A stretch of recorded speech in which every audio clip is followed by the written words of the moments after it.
Já, þá klukkan orðið 7 á 50. mitt sumar og vegna þess að það er fótbolti á RÚV að þá eru fréttir á samstöðunni.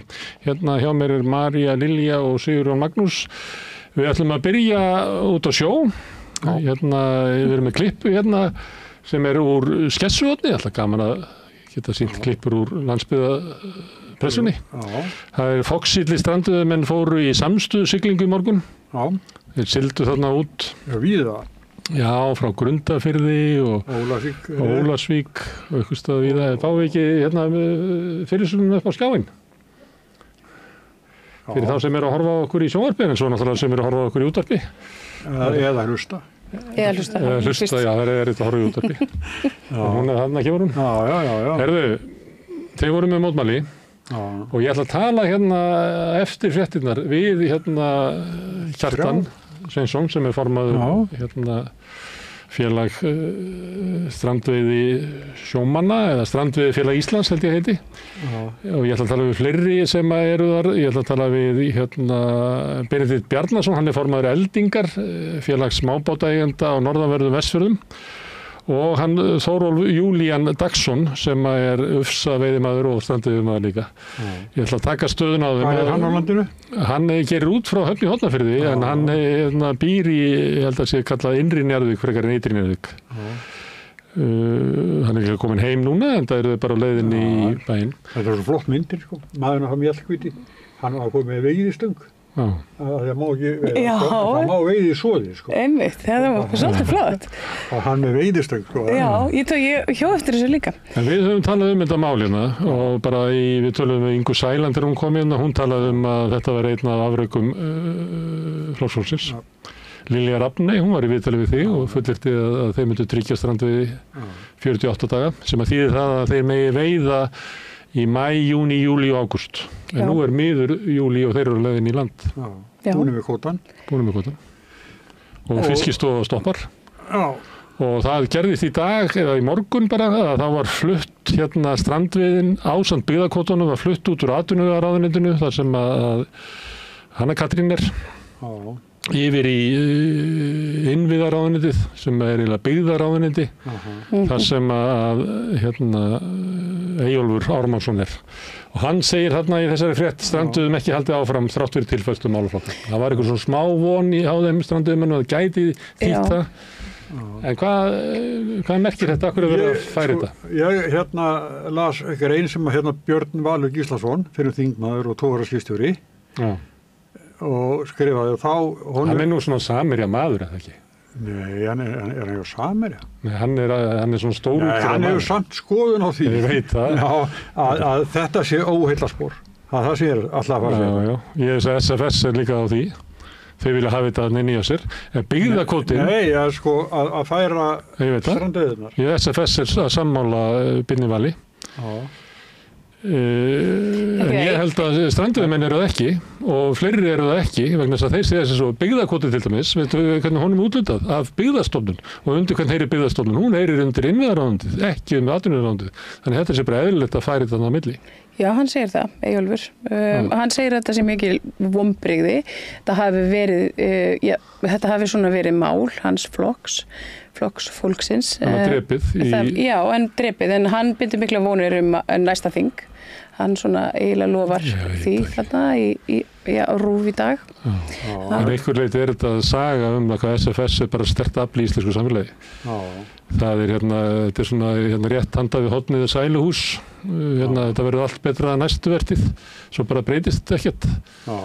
Þannig ég ætlar ekki að gefa þeim svona að þeir geri þetta. Þeir náttúrulega börjun inni með allir þessi strandveiðimálið sko út af málþófinu á þinginu og þá datt bara milli skiss og bryggju og þeir verða endurræsa það. En ég held að ég var að hlusta aðeins á svona með öðru eyranu á Fréttastöð 2 og þar var að tala við Trillukall. Sá Trillukall hann var að skamma ríkisstjórnina. Ég held hins vegar að það sé ekki stemmingin hjá trillu sjómönnum eða strandveiðimönnum. Heldur eru þeir brjálaður út í stjórnarandstöðuna og telja að Sjálfstæðisflokkurinn og Miðflokkurinn og einhver leyti Framsókn hafi komið í veg fyrir að þeir fengju það sem við vildu. Er það ekki rétt? Jú, þetta er svona smasa. Sko, veist, hvernig spenna var orðin í þinginu að það varð að ljúka þessu, þetta var orðin bara vitleysa. Er það ekki? Þetta var ekkert vitleysa, það hefði getað bara klára málinu, þeir ætla að vera bara að vinna vinnuna sína þingmennir. Já, ég er alveg, sko, þeir geta alveg tekið á því eins og við og fleiri, sko, og unni mikið. En þetta var bara orðið, sko, andrúmsloftið í þinginu var bara, ég veit ekki. Framsókn og Miðflokkur ætlaði að stoppa þetta mál. Það voru 4 tíma umræður strandveiðimáli sérstaklega og það var strax komið út í eitthvað svona málþóf. Hanna Katrín kom upp og kvartaði yfir því að byrja alltaf að vera með málþóf í þessu máli líka. Og þá voru þeir alveg rosalega móðgæðir. En ef þú skoðar ræðurnar hjá þeim, þá var þetta bara ekta málþófsræður. Þannig að strandveiðimenn eru á þessu. En ég ætlaði að nefna það með Stöð 2. Af því að það er svolítið viðkvæmt fyrir Stöð 2 og heitir núna Sýn. Að framkvæmdastjóri SFS í stjórn félagsins. Og ég held að fréttastofa Stöð 2 verða að gæta sín að pikka ekki út eitt fárra trillukalla á landinu sem ætlar að skamma ríkisstjórnina fyrir þetta, fyrir að megin hluti trillukallan er á því að þeir að skamma stjórnarandstöðuna fyrir að stoppa þetta. Og þannig að fréttastofa Stöð 2 ætlar að gæta hlutleysi sínu með formann framkvæmdastjóra SFS í stjórnfyrirtækisins. Þetta var ekki óvart að það var að tala við hennar mann, heldur bara skipulagt. Ég veit ekki, ég var að tala við hann Kjartan Sveinsson sem er formaður félagsins. Og hann held ég hafi staðið þeirri trú í dag að Stöð 2 ætla að vera að tala við hann í gegnum Zoom eins og við ætlum að gera hérna eftir og þeir eru alveg geta gert það. En þessi maður er búin að vera í fréttum í allan dag en ég er bara að segja þetta, ég er ekki að segja að SFS sé andofan í hálsmálið á fréttastofunni, en ég veit að bara strandveiðimenn eru til dæmis á því að þeir fá eða sín sjónarmið ekki hérna fram, valla inn á RÚV, þar helst þeir fá þetta hérna á samstöðinni. Herðu, en við ætlum að tala mikið um strandveiðina núna eftir. Við erum með 3 bálreiða menn á Zoom. En þannig að bálreitt fólk að það kom nú bálreið kona hérna í gær og var hún ekki að standa fyrir mótmælum í Grindavík. Hún var ekkert svona Hún var ekki bálreið, nei. Fylgin sér bara. Já, hún var ekki bálreið, en henni er stórlega misboðið og bara, mér finnst það nú bara alveg fyllilega réttlætilegt svona í ljósi þess að það er opið í Bláa lóninu. Þetta eru sem sagt fyrirtækjaeigendur í Grindavík sem voru að mótmæla þessari mismunun. Það er sem sagt, þau mega ekki halda á framstarfsemi í sínu litlu fyrirtæki, mega ekki hafa opin kaffihús og gistiheimili, en á meðan getur Bláa lónið verið með hótelgistingu fyrir ríka túrista. Þetta er svona rosaleg lúksus. Kristóf Frosta getur komið með sína gesti líka. Og svo er það Kristóf Frostadóttir einmitt af því að Úrsulu von der Leyen, hún kom nú var gestkomandi í Grindavíkurbæ í dag. En ég sagði að það hefði verið bálreið, það var bara því að reyn fyrirsögnina sem að er atvinnurekendur í Grindavík Argir, sem var nú gamalt hugtak, en það er míga inn bréfalúguna, dingla og spyrja hversu langt þú dreifst. Þetta er haft eftir Ómari Davíð Ólafssyni þarna í frétt. Þess að þeir eru alveg brjálaðir, eins og sagt er. Og ég er að segja þessu foxídlir strandveiðimenn, þeir eru ekkert á garginu, þeir eru bara yfirvegaði menn. Þeir eru, það er eðlilegt að vera fullur reiði ef stjórnvöld þú upplifir að stjórnvöld sig að brjóta gegn þér. Ég veit ekki alveg með þetta, þú varst nú á sjó svona, míga inn bréfalúna, var þetta svona tungutálsi? Nei, þú hefði ekki heyrt þetta áður. Herðu. Það er eitthvað grindvíst. En sveitafélagið, eða bæjarstjórinn, hann vill að þessi opnað og er ekki flestir á því að þetta hafi verið. Jú, líka þess segja, gósi sem er núna, það er svo langt frá Grindavík. Það vissi það ekki fyrirfram, Nei, en það er þetta núna, fyrir mótmæli hátinn í dag, fyrir að mig ekki fara að sinna sínu. Já. En einhver þarf að ákveða þetta. Já, það er lögreglustjórinn sem ákveður þetta út frá áhættumati. Hún svaraði núna einmitt í kvöldfréttum Stöð 2, hafði lítið náðst í hana í dag, en hún talar að það sé áhættumunur á Grindavík og svo Svartsengi. Og þetta sé vegna þess að það voru gerð þessi 2 möt, segir maður það, á Sigrumstaðnum og áhættan er metin meiri í Grindavík, en þetta samt svarar í rauninni ekki spurningum fólksins sem að þarna býr, hvort eða ekki er endurmetið. Það er mikið hlutverk að vera í þessi sem kveður upp þetta, Það vildi ekki lendi ykkur úpsi-búpsi. Úlfar Davíðsson sem var undan, hann var alltaf á vettvangi og var bara tilbúin að svara allu og bara farið út. Frekar óundarlegur. Þau hafa verið mörg hver í Grindavík að kvarta yfir þessu mjög lengi. Já. En líka, svo er þetta að klófið. Þeir fá engar styrka, ekki til lokuna styrka en nýtt, ekki til þess að vera í COVID eða eitthvað, þeir fá það bara ekki og þá segir hún sem var í okkur í gær að Dagmar, þá segir hún bara leiðu okkur þá að vera til, sko. Ef við erum að bjarga okkur sjálf, þá bara leiðu okkur að gera það. Heyrðu, Ursula von der Leyen, formaður framkvæmdastjórnar Evrópusambandsins á landinu, hann frí myndaði. Frábært, sko. Þau fóru í Þórsmörk, ég veit ekki hvað, eðlilegt að fóru í Grindavík, það er frábært að koma til Íslands og sjá eldgos. Já. Ég meina eins og við voru, ég var í Sjálfstæðisflokknum og við bauðum manni frá Ameríku og lofa honum að hann fengi eldgos og þegar hann var þá byrjaði að gjósa. Þannig það er gaman að fara með... Svo syns að standa við sitt eða stóða við sitt alltaf. Já, þau komu hingað en við vorum að fjalla það núna á mánudaginn að það var fólk verið að mótmæla og hún ætti ekki að koma hingað. Já. Já, þá er yfir til þín, Marja. Sjónarmið það að stundum bara þannig ástand í heiminum að til dæmis að það veri sjálfsagt að Ísrael fá að vera í Eurovision en meðan þeir eru að fremja þjóðarmorð þá bara gengur það ekki og sjálfsagt að formaður framkvæmdastjórnar komi til Íslands en ef hún stuðningsmaður þjóðarmorð sem í gangi á sama tíma þá er það bara ekki í lagi. Já, og Evrópusambandið þetta stærsti stuðningsaðili Ísrael. Fyrir út af Bandaríkin? Nei, Bandaríkin mókar meira fé í rauninni eða skiptir meira við Ísrael heldur en Bandaríkin. Þetta það gælt að sé 48 og 52 biljón eitthvað. Og það er ekki bara það. Bandaríkin náttúrulega með meiri hernað. Já, svo er það. En það sem er í þessu og það sem fólki var að mótmæla var að þessi kona er yfirlýstur stuðningsmaður Ísraels ríkis í miðju þjóðarmorðsins og hún styður Netanyahu og hún hefur margsinnis bara... Án þess að þurfa þess vegna þess að hún vel ekkert með þetta hlutverk í Evrópusambandinu.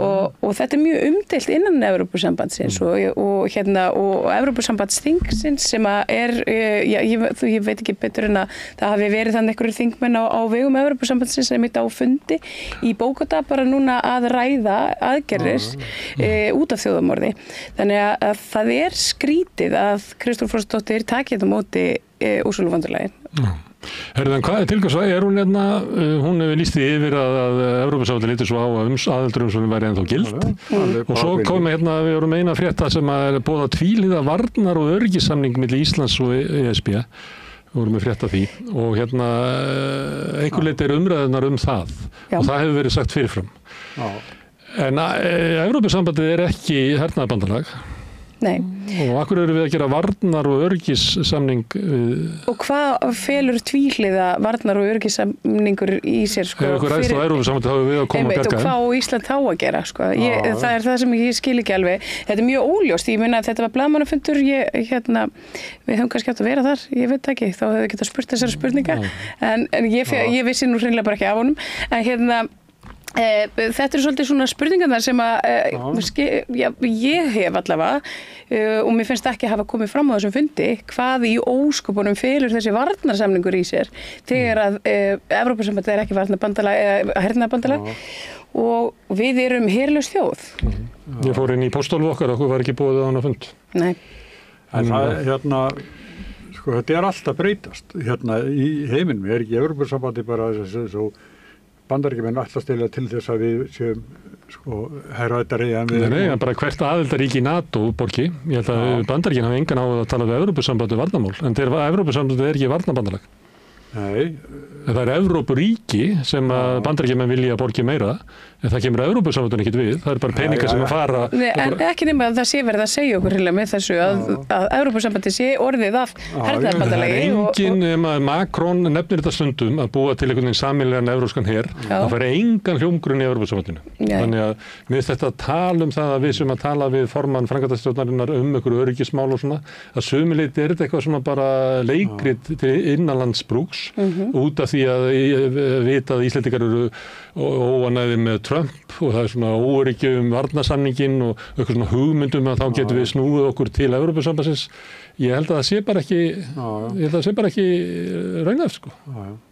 Eins og margt í þessu Herðu, en einhver lita vegna ástæðan fyrir hún að koma hingað örugglega tengt því að það í stjórnarsáttmálanum að það verið efnt til þjóðaratkvæðagreiðslu ekki seinna heldur en 2027 og hérna utanríkisráðurinn okkar sem að segir að Íslendingar vilji aðildarviðræður við ESB.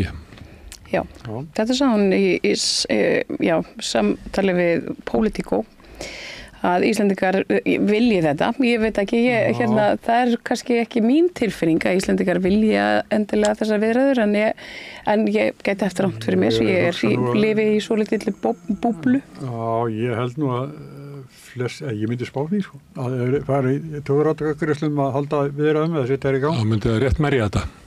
Já, ég vil meira en það. 60-40? Eitthvað hlutis. Ég er ekki viss. Ég er ekki viss. Nei, ég er ekkert viss. Nei, við vitum það ekki. Það hafa verið gerða kannanir og það eru svona kannski 40% sem vilja gangi í Evrópusambandið sem segja við það. Ég myndi halda að það væri kannski svona 20% sem eru mjög ákafir það. Man sér það til dæmis að þegar samfylkingin gefur þetta mál svolítið frá sér og Viðreisn færir það, að þá er það kannski svona 5-6-7% sem að vera að reikna með að færi þannig á milli. Ég held að það séu fáir sem hafa kosið í þessu kosningum út af þessu máli. Þannig að ég held að þetta bara komið í ljós að þegar þetta mál verður svona uppi í umræðinni og við verðum eiginlega að standa okkur svolítið í því að taka Evrópumálin hérna fyrir yfir rauðaborðið af því að mér finnst það vera sáralítil umræða hérna hvað Evrópusambandið og þannig að mér finnst það vera, er þetta ekki bara spásögn hjá Þorgerði Katrínu? Hún er nú ég hugsa það, hún segir hérna hún stjórnmálaskýrandi líka. Flýta ferlinu ef almenningur greiddi atkvæði með því að hafi aðildarviðræður. En hún viðkennir samt að það séu mörg svona viðkvæm mál, margt viðkvæmt fyrir Íslendingum, sjávarútvegurinn og landbúnaður og orkumál. Já, Sigurjón, þú skrifaði frétt upp úr grein Bergþórs Ólafssonar, þar sem hann spáði stjórnarslitum. Hvað hefur hann fyrir sig í því? Það var enda í greinin einhvern veginn, grein sem var í Morgunblaðinu og ég gæti ekki klára að lesa hana af því að, nei, ekkert svona, þetta er alltaf lagi, sko. En hann er á þessu að sé það miklu brestir í. Hver eru brestirnir? Sérðu myndirnar sem eru þarna með þegar þessum horfðu sjónvarpinu, það er bara ekki brestir þarna. Nei, þeir eru miklu stuði. Það geti hist valkyrjun að bresta í söng, hvað er einu brestirnir? Já, þetta var vel gert hjá mér að finna þetta út. Það er aðtæðan þetta, 95 stjórnumál. Við tökum þetta bara næst hérna þegar þú ert búin að lesa greinina. Það er hérna önnur grein sem var skrifuð sem var inn á Facebook, það er hérna Símsen, Jón Pétur Símsen, skólastjóri, sem að ég hef heyrt fólk sem að þessi var þetta ekki skólastjóri? Af því að þau reiknuðu með að kæmi inn sem að vanta svolítið inn á þing svona skólastjóri sem að er svona yfirvegaður. Hann er æstastur, hann er alltaf eins og sé óþekkasti krakkinn. Hann er svolítið svona brandarakall, svona hafði svolítið gaman að hann að tappa umræðunans til dæmis. En líka kannski viðbröðunum við henni, því að fólki var svolítið svona misboðið yfir því að... Hann sagði að fólk misti lífsviljan út af töpunum. Einmitt, og þetta var svona... Það getur ekki hlusta á framhaldið. Það verður alltaf að vera eitt svona sprelligósi á hverju þingi, er það ekki? Þú veist, Brynjar Níelsson farinn og þá einhvern veginn... Bergþór, myndin sem það er teiknuð upp, minnir helst á par sem teppaleggur allt með yfirgengilum ástar yfirlýsingum til raunverulegin annar og eftir fylgja hinn óumflýjanlegu sambandsslit. Það er þetta rétt hjá Bergþóri, það er oft þannig að ástarjátninga verður heitastar stuttu fyrir skilnað. Peran er skærust rétt að hún springur. Þetta er alveg rétt, en það veit ekki hvort að það eigi við ríkisstjórnin eitthvað sérstaklega. Nei, er það ekki búin að vera svolítið svona konsistent? Það sem er áhugavert við hann Jón Pétur er að hann er að lista upp svona karakterengin stuðningsmanna ríkisstjórnarinnar. Þetta sé fólk sem að fær meira frá ríkinu heldur að borgar. Það sé svona latt fólk, það setur sig ekki inn í mál og mér finnst þetta áhugavert að því að við höfum stundum talað svona hvað heitir þetta, svona skautun í samfélaginu og sem að í bandarískum stjórnmálum það sem er orðið þannig að annar hópurinn lítur á hitt sem bara glæpamenn eða fávita og það er bara ekkert neitt samtal og mér finnst þess að Jón Pétur sé að svona slá svona taktir upp í það að þú eru bara að líta á andstæðinga þinni í pólitík sem illmenni, skítalabba Já. Hvaða, er þetta bóðlegt? Ég veit ekki, hann hérna, ég ætla nú aðeins að fá að vitna hérna í hann. Hann segir, ertu yfirborðskendur og frasatamur, ertu til í stundar vinsældir þó að það kosti almannahaga á endanum, ertu stjórnlindur til í að tala meir óréttlæti en að gera raunverulega eitthvað í því. Svo spyr hann, ertu hérna samfylkingar Viðreisnar eða flokk fólksins og þeir sem svara nei eru líklegir til að sökkva sér í málin, taka afstöðu út frá staðrendum en ekki tilfinningum. Þeir vilja öllum gott og lyfta öllum en þeir sem svara já eru líklega bitris og þetta fannst mér mjög fyndið. En þetta eru þetta bölvu vitleisa. Hannes Hólmsteinn, hann náða til að koma fram til að vera að tala að hvort við að hjálpa fólki. Og kemur alltaf og segir að það sé miklu sniður að í staðin fyrir að gefa hennu fátæka fisk að kenna honum að veiða. Og mér finnst alltaf vanta eftir þessu, hvenær hefur Hannes Hólmsteinn kennt ykkur að veiða? Hann er bara aldrei kennt hennum að veiða. Þannig að það alltaf kemur þetta eitthvað svona hugmynd það að öll góðmennska, allir sem að vilja aðstoða einhver sem að vilja að Óskar fái ríkisborgarrétt eða við styðju fólki í vanda, að það sé alltaf svona einhverju fólk sé að leika, að því finni ekki til samkenndar í raun. Mér finnst þetta leiðilegt og þetta leikur til sundrungar í samfélaginu og mér finnst Jón Pétur skólastjóri að hann á að setja eftir. Herðu? Já, býttu, ég er hann var með langa ræðu í veiðigjaldamálinu og sagði meðal annars við erum sjálf búin til úr þessari orku vegna þess að öll efnaorka sem við neytum, sem það matur og annað slíkt, kemur frá sólinni. Og þetta er alveg stórfurðuleg ræða, Það eru börn sólarinnar. Já. Svo er hann að tala orkudrykkina, Þetta er ekki orkudrykkir og fyrir út í efnafræði og... Þetta er náttúrulega áminning að hann er bara úr sama efni og við, Jón Pétur. Já, hann er hvorki betur. Gósmóða spillir loftgæðum á Akureyri var ein fyrirsögn. Ég tók það nú bara með að því að stundum eru alltaf að horfa á eldgosið og Grindavík. Þetta lagðist náttúrulega inn mökkur og tóm leiðindi yfir Keflavík og Njarðvík og Garð og þar. Snæfellsnesi. Já, Snæfellsnesi. Já, ég hefði nú kvartað undir þessu fyrir vestan líka og Ísafirði. Ein frétt sem að við sláandi, 80% stæðist ekki greiðslumat með lágmarks eigið fé og þarna er verið að taka svona venjulega íbúð á höfuðborgarsvæðinu sem kostar 60 milljónir króna og það eru 80% af fólki stæðist ekki greiðslumat. Þannig að húsnæðismarkaðurinn hann er eiginlega orðið bara fyrir 20% af fólki. Þetta þýðir náttúrulega að húsnæðismarkaður á Íslandi er bara hrunin.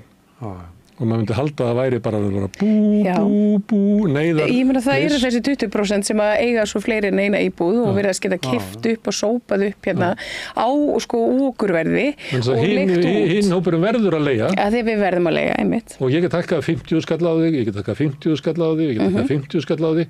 Þess að valkosturinn þinn er bara að vera á götunni eða í tjaldinni í Laugardal. Það er bara þannig, maður fær sér bara Þetta er ekki gott.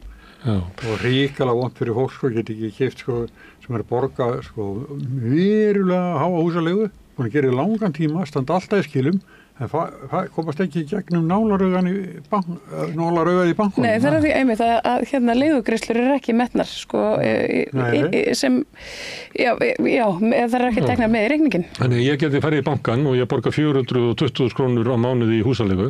Ég fæ greiðslumat þannig ég get ekki borga nema 210.000 krónur og ég segi við bankan, ég borga 420.000 krónur í leigu. Má ég ekki alveg borga 350.000 til þess að geta keypt mér húsnæði? Nei. Þú getur ekki borgað 320.000. Ég borga 410.000 krónur í húsaleigu, þú veist ekki komið með vottorð það, ég stend alltaf skila því. Nei, það er bara, þú getur það ekki. Þetta er raunveruleikinn sem að ótrúlega stór hópur af fólki lifi við. Það er önnur frétt sem að tengdist úr þessari sömu skýrslu, hann reyndar kemur Jónas Atli, ætlar að spjalla við þig og fleira fólk svona stöðuna í samfélaginu. Hann er hagfræðingur á Húsnæðis- og mannvirkjastofnun. Það var önnur frétt sem að var met í verðtryggingum, lánveitinga lífeyrissjóðanna.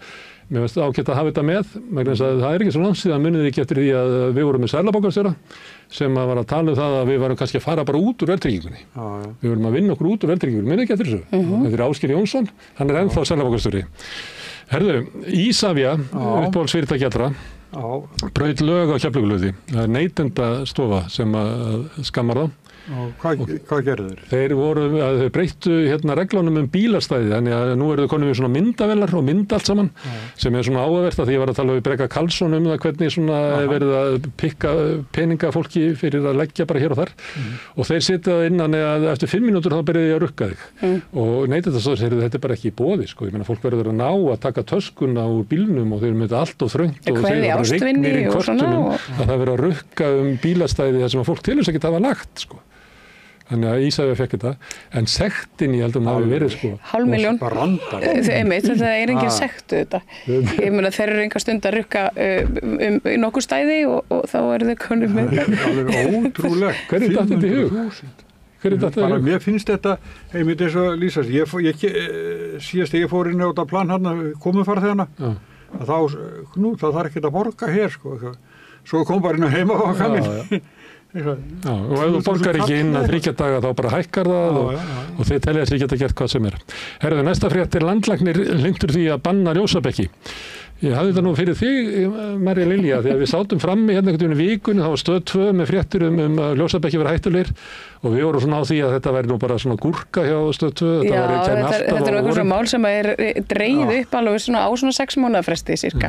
Þá kemur landlæknir og bara styður þetta. Já, en ég meina hvað, þú veist, það er ekki hægt að banna ljósabekki, ég þú líka svona tala bann, það er fólk á bara að gera það sem vill.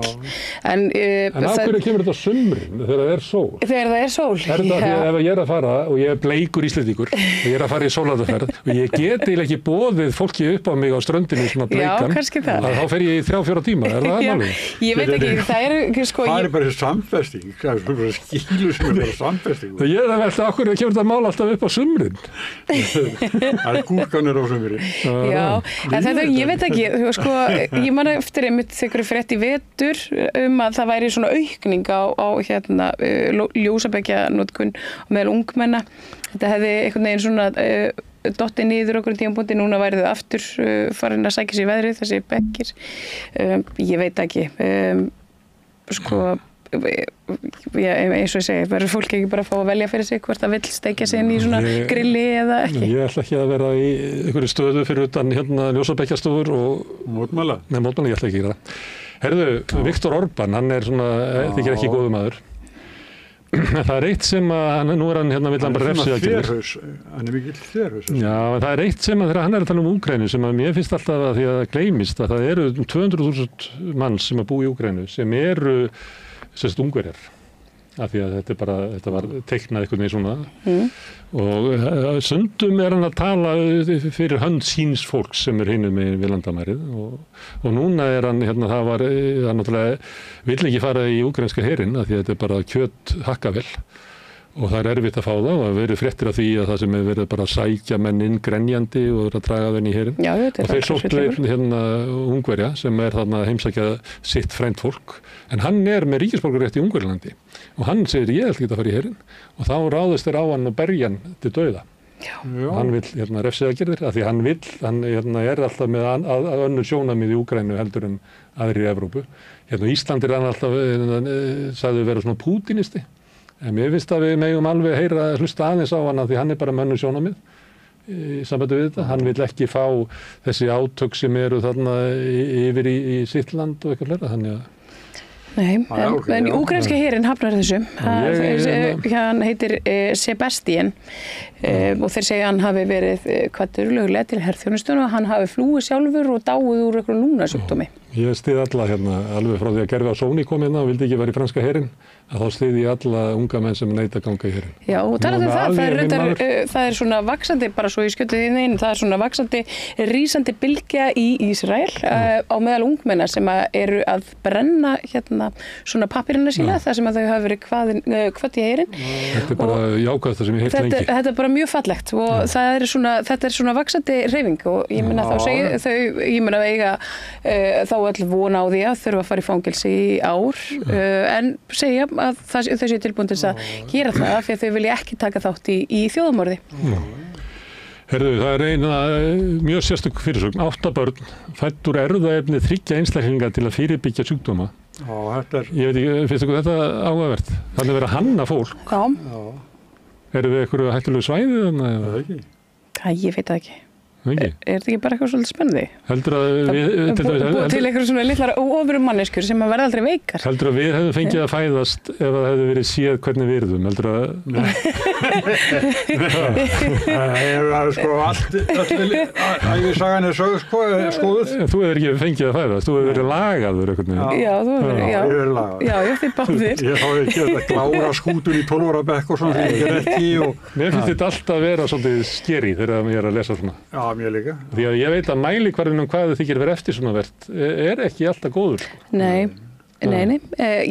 Sko, þessi umræða kemur auðvitað oft upp í kringum foreldra fatlara barna og Downs syndrom og það er svona, þetta er svona siðferðislega alveg á grensunni. Mér finnst það frábær umræða, þess að foreldrar börns með Downs sjúkdóm benda á það að þú getur, sem er kannski svona stereotypulegt en samt er þetta sagt sko, að þú getur ekki fundið sko hjartahlýrri og glaðari einstaklinga heldur þá sem eru með Downs. Á hverju erum við að eyða því fyrir eitthvað svona hugmyndur þar sem við telum vera normalt. Einmitt. En samt, svo segir fólk þetta sem hefur reynsluna af því að ala upp börn með Downs sjúkdóm, að þegar að fólk fer síðan í þessa könnun og leitar að þessum litninga eða hvað það heitir, þá eru allir sem að kjósa að eyða fósturna. Já, það er það orðið. Jú, það hefur ekki fæðst barn með Downs sjúkdóm bara síðan Guðmundur Gunnarsson. Já, það er bara og það eru alltaf að verða að fara á ferri einmitt. En það er áhugavert einmitt í þessum þetta legvætts ástunga að það eru sérstaklega meiri líkur á því að þú missir fóstrið við þessa könnun heldur en að þú sért með barn með Downs syndrom. Þannig að þetta er ákveðin áhætta sem er líka sett á fólk og mæður. Það eru fóstur sem að deyja sem ekki voru með Downs syndrom. Akkurat. Mér finnst að þetta er svona mála þegar svo mikla breytingar, tæknilega breytingar í samfélaginu að við verðum að vera dugleg við í rauðaborðið að ræða þetta líka í sambandi við gervigrindin og alls konar tækni sem er orðið í sambandi við erfðafræði og fleira. Það er Epstein, Trump, við sögðum frá því í gær, ég var nú eina fyrirsögn af því sem var eiginlega verið búin að segja þetta, að hann segir þetta sem samsæri gegn sér og hann bölvar öllum sem að taka undir þetta. Já. Makarhreyfingin er að klofna. Já, hann reynir að tróða þessu einhvern veginn og kenna demókrataflokknum þetta og svo segir hann, talar hann leyfið þessum aumingum að halda áfram og vinna vinnuna fyrir demókrata, segir hann, ég vil ekki stuðning þeirra lengur. Nei. Hann er sem sagt að hafna þarna sínu eigin fólki. Þetta, við tölum það einmitt í gær að það eru nú margir svona á samskiptamiðlum sem voru á makalínunni eru farnir að brenna hattana sína og þetta er áhugavert. Og miklir áhrifavaldar eins og Tucker Carlson og Steve Bannon sem eru eiginlega á þessari línu og líka eru mjög ósáttur við stuðning hans við stríði í Úkraínu, árásir hann inn í Íran og stuðning hans við hann verið alltaf undir rós stuðningur við þjóðamorðið í Gaza. En það kom saksóknari í Epstein-málinu og hann var látinn taka póka sinn, það var einn frétt og sem bendi til þess að hann er orðinn ansi svona, við höfum talað þetta, hann var með hótanir tollahækkanir til Brasilíu til þess að verja Bolsonaro og núna er hann kominn og það er náttúrulega rak alla sem að komu að öllum málaferlum, hann var með sakaraupgjör við alla sem réðust á þinghúsið. Akkurat. Þannig hann er búinn að vera með bara ofsóknir gagnvart þeim sem voru, sem hann taldi að væri ofsóknir gegn sér. Þannig að þetta er, og það tengir annarri frétta því að svipaður að gerast í Tyrklandi. Það eru svona valdsæknir menn þegar það eru kosnir til valda og byrja svo að beita ríkisvaldinu til þess að berja á andstæðingum sínum. Imamoglu, hann er mjög vinsæll borgarstjóri í Istanbúl og var svona talin verið að sá sem að gæti ógnað Erdogan í forsetakosningu og hann er bara komin í fangilsi. Já, hann er komin í fangilsi fyrir að móðga forsetan, eða ekki? Já. Sem er stórmerkilegt. Önnur frétt, Ísrael sprengdi kirkjuna á Gaza. Ég tók þetta nú bara því að þú nefndir það einmitt í gæra fyrrandag, Marín Lilja, að það væri ekki allt saman múslimar á Gaza. Ég meina það er þetta, Jesú Kristur sjálfur kemur frá Palestínu, við skulum ekki gleyma því.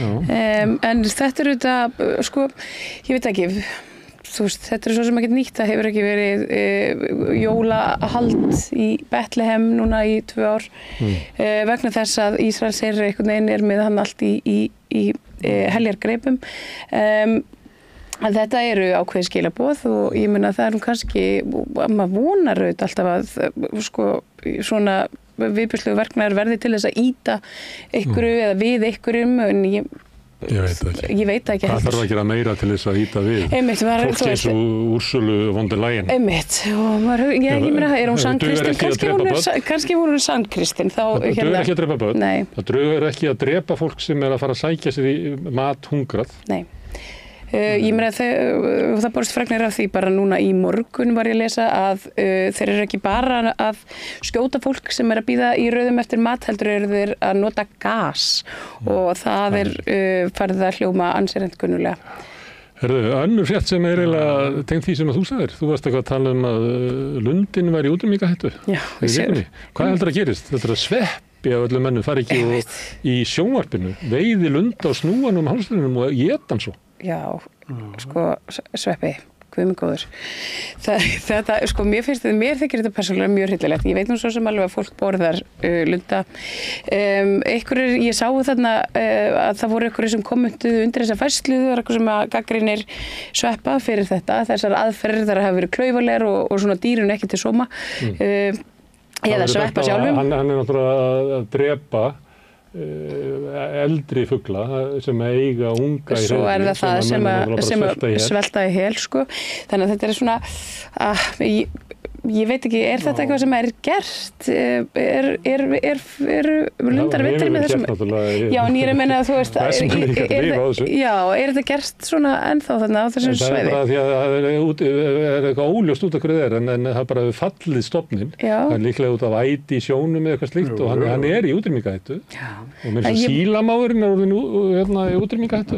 Ég velti fyrir mér að því að þetta tengist einhverjum matreiðslu þætti á RÚV þar sem að Sverrir fær til sín einhverja matgæðinga og þeir fara saman og nýta sér einhverja náttúru. Þeir eru þarna í einhverju eyju, ég veit nú ekki alveg nákvæmlega hvað eyju þeir voru, en hann fær með sér þarna einhvern mann og þeir fara út. Ég veit ekki. Það í Vestmannaeyjum, sko. Já, þá það líklega. Þetta oft í sögunni, þá oft svona matgæðingaklúbbar sem finnst vera gott að borða dýr í útrýmingarhættu. En hann eiginlega næst við þar. Já, þetta er óhefnilegt. Það eru mörg börn sem að gráta nú eflaust yfir því að sveppi skuli fara svona með fuglana. Síðasta fréttin bara því að við vorum að segja frá því að Dettifoss hafi verið vélarvana og vorum eitthvað velta fyrir hvort það var eitthvað mál. Landhelgisgæslan fór og sótti og dró hann í land og fær 60 milljónir í börnunlega. Já, og Bernaði strax til Þórshafnar í Færeyjum til að kaupa útýrari olíu heldur en frá Íslandi. Geti ekki gert það. Þetta eru fréttinnar. Þetta fyllt alla tanka. Þetta eru fréttinnar. María Lilja og Sigurjón, takk fyrir. Við ætlum að taka örstutt auglýsingahlé. Nei, við ætlum ekki að gera það. Við ætlum að hringja út á sjó, að heyra í strandveiðimönnum eftir auglýsingahlé og ég ætla að heyra hljóðið í þeim þar sem að þeir eru, ég segi ekki dýrvillisir, en þeir eru mjög ósáttir við það hvernig þetta endaði í þinginu. Þannig að þeir voru búin að fá loforð það að fá að vera á strandveiðum út ágúst, 48 daga ári sem að 4 mánuði, maí, júní, júlí, ágúst, en það gengur ekki. Það búið að flauta strandveiðar af. Ég ætla að heyra í þeim og svo þegar það búið að þá kemur hingað fólk og ætlar að fara svona yfir fréttir vikunnar og stjórnmálaástandið. Sigur og Magnús séu það. En smá auglýsingar og svo út á sjó.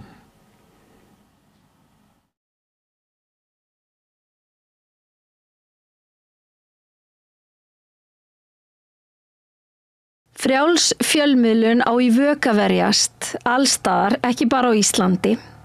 Peningavaldið og sterku hagsmunaöflin eiga greiðan aðgang að stjórnvaldi og fjölmiðlum og eiga jafnvel sína eigin fjölmiðla. Þess vegna samstöðin svo mikilvæg. Hér pláss fyrir allar raddir, málin eru krufin til mergjar og samtölin eru stór og innihaldsrík. Samstöðin mikilvægt lýðræðistæki. Ég heiti Kristín Helga Gunnarsdóttir og ég styð samstöðina. Húnavellir, fullkominn staður fyrir fjölskylduna. Ertu á leið norður? Húnavellir fullkominn staður fyrir fjölskylduna. Tjaldsvæði með rafmagni, gistiheimili, sundlaug og heitur pottur, líkamsrækt, leiksvæði fyrir börn, sparkvöllur, veiði í Svínavatni, rafmagn, sjólalega, morgunverðarhlaðborð, kvöldverðarhlaðborð fyrir hóp og húsbílar eru velkomnir. Hópatilboð í boði fyrir ættarmót, stóramæli, fjölskyldu og vinafögnuði. Allar upplýsingar á hunavellir.is og í síma 861 23 19. hunavellir.is